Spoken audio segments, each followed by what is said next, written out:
My friends, this is Dr. B, the best doctor in medicine and the most caring doctor in medicine. It is a pleasure to always be back online and to teach you how to age gracefully and to stay away from all these diseases that can hit you. Never forget that after 30 plus years of high-level clinical experience in medicine, Dr. B genuinely loves you and Dr. B genuinely cares about you.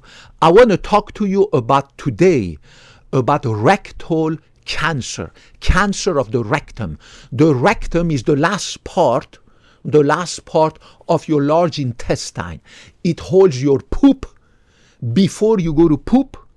Before you go to sit down on that toilet seat, your rectum, the last part just above your butthole, stores the fecal matters, and then the fecal matters accumulate. Then you want to poop, you poop, right?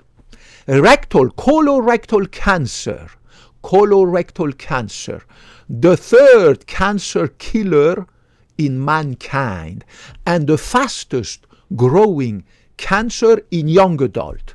20% of colorectal cancers occur in your rectum, the last part that holds your poop, and then you sit down, you defecate, it gets emptied.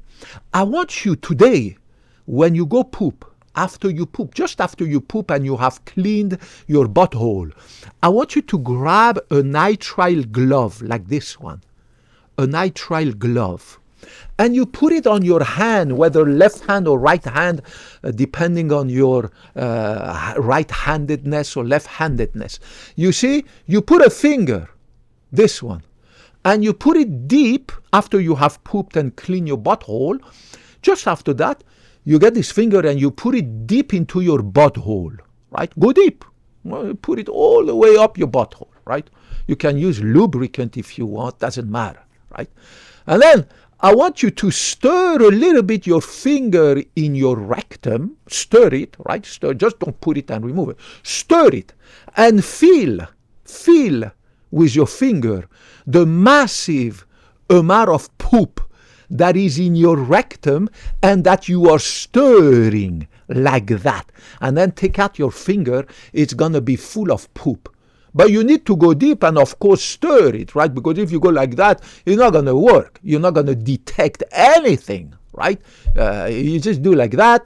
You stir nicely like you're stirring the pot in your kitchen, right? Right? And you're going to feel, before removing your finger, you're going to feel, my God, I'm stirring some stuff in there, right? Right. And then you take it out. Well, that was all the poop that was left into your rectum, that you stirred, and then you come out with your finger full of poop. So obviously you throw the glove away and you realize, because I just woke you up, how much poop is left in your rectum after you pooped. So you poop, you feel okay, you feel that you emptied everything, but in reality you didn't empty everything. You just emptied enough to no longer have this sensation that you need to poop. It's like my dad, right, who is a certain age, because he has enlarged prostate, he goes to pee, he feels okay because he thinks that he emptied his entire bladder.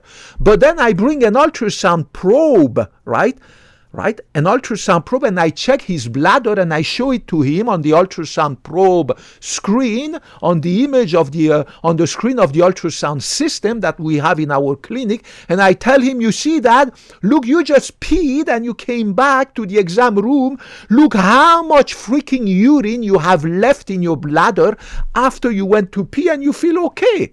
It is exactly the same for your rectum, and it doesn't matter how old you are. Since you were a little kid, a little baby, from today until today, each time you've been going to poop and you felt okay until the next defecation, also called exoneration, also called pooping, there is just always poop in your rectum. Always. You never get rid of that poop in your rectum, right? It's always there after you poop, right? But then after you poop, then it's going to get more and more. Poop comes from your colon into your rectum, gets bigger and bigger, and then in the afternoon or the evening, then you want to go poop again. But you never empty your rectum completely. Now, why is it important that you understand this? Is that poop is full of nasty carcinogens. Yeah. You see, they don't tell you that, right? Poop, fecal matters, among many other nasty bacteria and chemical substances, right? It has nasty carcinogens. Where do these carcinogens come from? Well, they come from the nasty food that you eat. All these pesticides and carcinogens that you eat, some of them get absorbed in your body, in your blood, right? And they go damage your other organs, give you dementia, heart failure, cancer all over the place. But some of them don't get absorbed and they pass in your colon, in your poop, and they go into your toilet, right? But as the poop is full of carcinogen, that poop full of carcinogen stays in contact with your rectum, the skin, the mucosa, the lining of your rectum, like the lining of your mouth, right? The rectum contains a lining. So all these carcinogens that come from the carcinogens that you eat that were not absorbed in your blood, but also from the metabolism of bacteria. You know that in your gut, in your intestine, in the large intestine, there are billions, trillions of bacteria. And these bacteria, they degrade, they metabolize the food that you eat and that was not digested and absorbed, all the excess food that you eat and that you did not digest or absorb, it goes into your colon, it becomes poop, and the bacteria, they love it.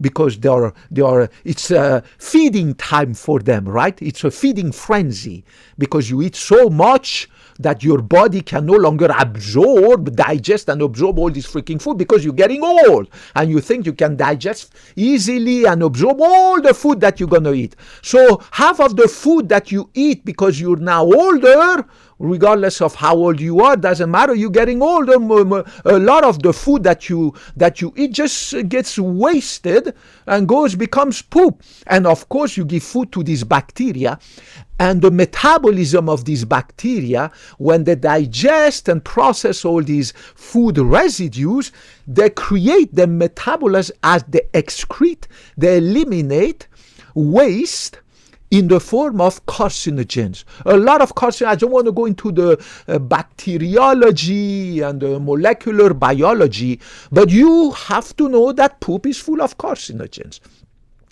And over many years, a few decades of eating these carcinogens, for instance, meat, processed meat, blah, blah, blah, right? And the metabolism of these bacteria that you have, this poop that is in contact 24 hours a day, 365 days a year for 10, 20, 30, 40, 50 years, 60 years, eventually gonna give you colon cancer. Right? That's how we explain the colon cancer, the third most common cancer in mankind and the fastest growing cancer in young adults. But you cannot do anything about the poop that is far away up in your colon. You cannot always clean it. But for the poop in your rectum, you have to do like Dr. B. You see this? I bought this just to show you. You see? Saline enema. It's cheap. It's $2, right? I'm not advertising any brand. You see, I'm going to open it for you. Look, there are 2 bottles in this.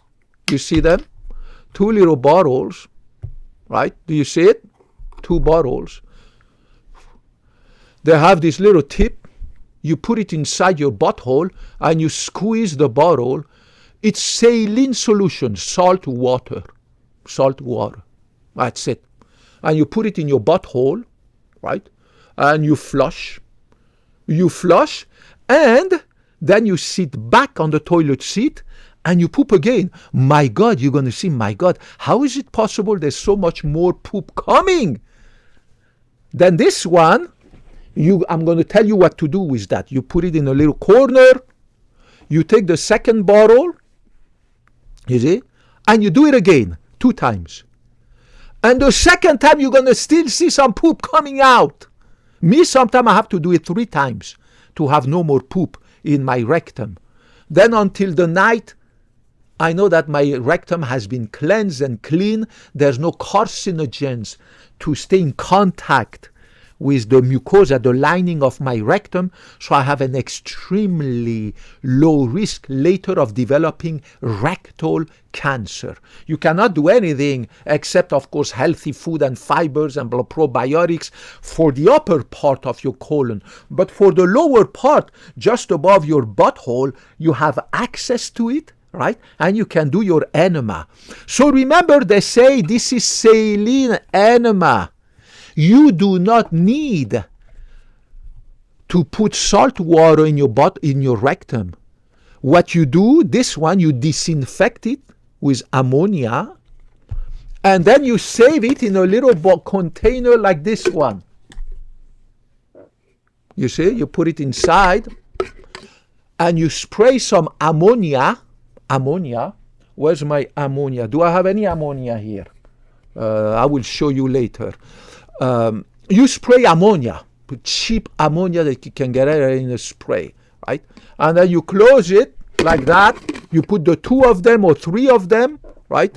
2 or 3 for tonight or for later, right? Make sure you disinfect them after use, right? You disinfect them. You don't have to throw these away. You just fill them up. Next time you need them after you disinfect them with ammonia, don't use bleach, because bleach is going to damage the plastic, right? It's not a plastic that is resistant to bleach. Ammonia would be great. Well, there's a solution, ammonia. Look. Clear ammonia. All-purpose cleaner. It's the most powerful disinfectant in the universe. I use it all the time at home. I put it in a spray bottle like this. Everything is cheap, $1, $1.50. I'm not advertising any brand, right? $1.50. And I use it all the time. And I disinfect them, and you put it in the bottle. Now I have some other better enema bottles. They are a little bit bigger so that I don't have to use 2 or 3 times, blah, blah, blah. Anyways, you do what you like. You do what fits you. Everybody's different. But remember, you don't have to use saline. It doesn't need to be salt water. Tap water is enough. It doesn't have to be sterile, right? Saline, salt water, enema. But I repeat, you do not, absolutely do not need to do an enema of your rectum with salt water, right? That's it. You disinfect it, you fill it up with salt water, and you put it in your rectum 2 or 3 times, and you're going to cleanse your rectum of all this poop full of carcinogen. Over time, not in 1 month, over time you will decrease your risk of developing rectal cancer, which makes up 20% of colorectal cancers, the 3rd most common cancer killer, and of course the fastest growing cancer in young men and women. So make sure you do that, and my God, you're going to be healthy, you're going to poop better, because you're going to empty more of your rectum. So more poop, there will be more room for your large intestine to empty itself in your rectum for the next poop later in the afternoon or in the evening. I poop twice a day. That's it. And I'm extremely regular, like a clock. I poop in the morning, and then I poop at night after I come back from my gym and after my dinner, before I go to bed. Then, of course, I masturbate. Before I go to bed, I sleep like a baby. You can do it too. You can implement all these measures to age gracefully, to stay away from cardiovascular diseases and cancers and dementia and everything. So make sure that you buy one of these. There are different bottles. You don't have to buy this one. There are different bottles and stuff that you can buy at Amazon, Walmart, blah, blah, blah. Some of them are bigger, some of them are small. Some of them are more durable. This plastic is kind of skinny and thin, so it's not going to last a long time, right? But the ones that I have in my beautiful, super clean, super sterile bathroom and restroom are thicker. I just bought this to show you, right? To show you how easy it is to do it and how easy it is to decrease your risk of rectal cancer. I love you guys regardless of your gender, ethnicity, color of your skin, political affiliation, sexual orientation, religion, blah, blah. I don't give a cut. So I love you. If you're a human being, I love you. I love you guys regardless of your gender and ethnicity and everything. Put your comments, your questions, blah, blah, blah. Any cazzo you want to ask. Criticisms are welcome. Everything. I appreciate the tips of everyone, the comments, the encouragements, everything. Kop kunna crap, sawadee crap, and I hope to talk to you in the next video. Bye-bye.